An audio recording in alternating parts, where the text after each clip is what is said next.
অনেক জায়গায় আমি গেছি, তারা মিলাদ পড়ে দাঁড়াইয়া সালাম দেয় না, বসে বসে সালাম দেয়। আবার অনেক জায়গা আছে তারা দাঁড়াইয়াও সালাম দেয়, বসে বসেও সালাম দেয়। আবার অনেক জায়গায় আছে এভাবে দরুদ শরীফ আমরা মিলাদ শরীফে যেভাবে পড়ি এটাই পছন্দ করে না, কানে কানে বলে দেয় হুজুর দরুদ ইব্রাহিম পড়বেন, অন্যটা পড়েন না, তাহলে আপনার ওয়াজি কেউ শুনবে না। আমি কিন্তু আলিয়ায় পড়াশোনা করছি, কওমিতেও পড়াশোনা করছি, সারসিনা আলিয়া মাদ্রাসা থেকে পড়ছি, নেসরাবাদ জালকাঠি কায়েসাবুদের মাদ্রাসা থেকে পড়ছি, ঢাকা আলিয়া থেকে পড়ছি, জামিয়া রহমানিয়া ঢাকার ভিতরে অন্যতম কওমি মাদ্রাসা, ওখানেও পড়াশোনা করছি আমি। সুতরাং বন্ধুরা আমার, আমি যে কথাটা বলছি কারো চশমা পরে নয়। পৃথিবী বিখ্যাত বড় বড় হাফেজে হাদিস, হাফেজে হাদিস কাকে বলে? যার 1 লক্ষ হাদিস মুখস্থ থাকে কমপক্ষে, তারা সবাই মিলাদ এবং কিয়ামের পক্ষে কথা বলছেন, পক্ষে কিতাব লেখছেন।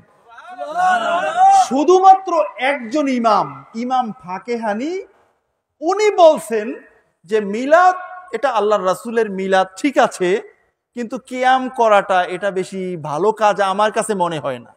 উনি এই কথাটা বলছেন। আচ্ছা বলুন, এক জায়গায় 10 জন হাফেজে হাদিস যদি হয়, 9 জনে যদি এক কথা বলে, একজনে যদি আরেক কথা বলে, আপনারা কি 9 জনের পক্ষে যাবেন না একজনের পক্ষে যাবেন? আসেন, আমি কওমির ছাত্র, কওমি পড়ুয়া, এবছরও কওমি মাদ্রাসায় বেশ কয়েকটা মাহফিল করছি, সামনেও কওমি মাদ্রাসায় মাহফিল আছে আমার। দারুল উলুম দেওবন্দ যারা প্রতিষ্ঠা করছেন, প্রতিষ্ঠা লগ্নে আমরা নাম জানি শুধুমাত্র কাসেম নানুতুবির।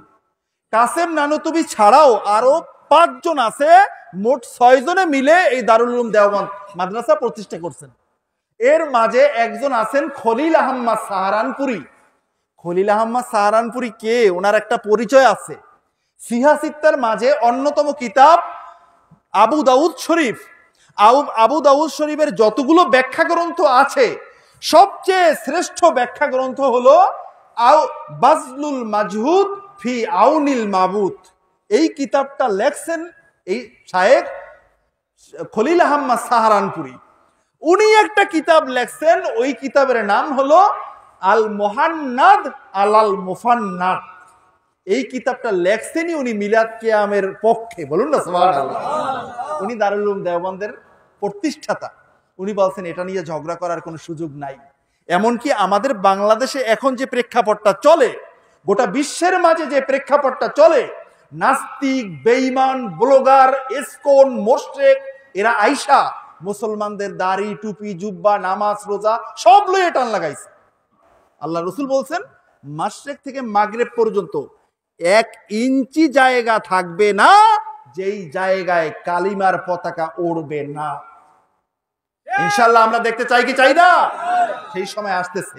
সুতরাং এই মিলাদ, কিয়াম, ফরজ নামাজের পরে মোনাজাত, এগুলো নিয়ে ঝগড়াঝাটি টোটালি ছাইরা দেন। মন চাইলে করেন, না মন চাইলে কইরেন না। যারা করে তাদেরকে বাধা দিয়েন না, কারণ তারা করে আল্লাহ রাসূলের মহব্বত। ঠিক কিনা বলেন? একটু আগে যেই বর্ণনাটা শুনাইলাম, আবু বকর রাদিয়াল্লাহু তাআলা আনহু বললেন, ইয়া রাসূলুল্লাহ আপনি এখানে দাঁড়ান, আমি আগে যাইয়া দেখি গর্ত মর্ত সাপ বিচ্ছু আছে কিনা। আপনি কত বড় আল্লামা হয়েছেন, একটা হাদিস থেকে বাইর করেন তো। আল্লাহ রসুল বলছেন যে আমি হিজরতে গেলে আমার সাথে যিনি থাকবেন তিনি যেন আগে ঢোকে, তিনি আগে না ঢুকলে তার মহব্বত হবে না। কোন হাদিসে আপনি পাইবেন? কোন হাদিসে আছে এটা? উনি করছেন কেন? মহব্বত করছেন কেন? মহব্বতে। কে কাকে কিভাবে ভালোবাসবে এটা কোনো ঠুনকো মৌলবীর কাছে বলার বিষয় না। ঠিক কিনা বলেন? কে কাকে কিভাবে ভালোবাসবে আল্লাহর রাসূলের ক্ষেত্রে আল্লাহ রাব্বুল আলামিন নিজে বলেন আউলা মিন আনফুসিহিম, নিজেদের আত্মার চেয়ে, জীবনের চেয়ে বেশি প্রিয় আল্লাহর রাসূল। আল্লাহর রাসূল বলেন শেষ জামানায় এমন একদল উম্মত আমার আসবে, তাদেরকে বলা হবে আমি নবীকে একবার শুধুমাত্র দেখবে, বিনিময় স্বরূপ দিতে হবে তার সম্পদ, তার সন্তান, এমনকি তার জীবন। তিনোটা দিয়ে এক নজর দেখবে, তাতেও সে রাজি হবে। সহিহ মুসলিমে এই হাদিস আছে। এবারে আপনি বুকে হাত দেন, এখানে তালিকা করা হবে।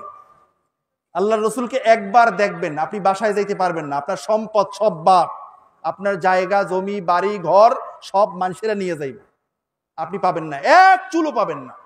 আপনার সন্তান, আপনি 5 সন্তানের বাবা, এক সন্তানকে আপনি পাবেন না, আপনার সামনে জবেও করা হবে। এরপরে আপনি আল্লাহ রসুলকে দেখবেন তরবারি নিয়ে দাঁড়াই আছে, একবার দেখছেন তো ভাই, লগ লগ কলাটা কেটে ফেলাই। কে কে রাজি বুকে হাত দিয়ে বলেন তো? কিন্তু আল্লাহ রসুল হাত নামাইতে বলি নাই, উঠাইতে বলি নাই, আল্লাহ রসুল বলছেন এমন আমার উম্মত শেষ জামানায় আসবে, আল্লাহ তাআলা যেন তাদের ভিতরে আমাদেরকে কবুল করে নেন, বলুন না আমিন।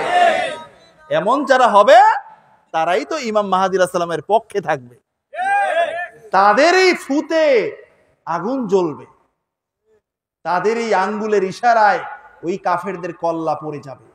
তাই কি কষ্ট পাইছেন? তাহলে এটা নিয়ে ঝগড়া করবেন? যে বেটা কিয়াম করতে চায় কিয়াম একবার সারা রাত করুক, বাধা দিয়েন না। আর যিনি করেন না তারে জোর করে দাঁড়া করাও, দরকার নাই। করতে মন চাইলে করো, না মন চাইলে না করো, ঝগড়া করো না। তোমাদের ঝগড়ার কারণে আজকে আমাদের মাথায় কাঁঠাল ভাঙে খায় ওরা, ঠিক কিনা বলেন? সুতরাং এই মসজিদ ওই মসজিদ, এই পাড়া ওই পাড়া, এই হুজুর ওই হুজুর, ঝগড়া আর করা যাবে না, ঠিক কিনা বলেন? আল্লাহ তাআলা এই জাতিকে হেদায়েতের ব্যবস্থা করে দেন, বলুন আমিন।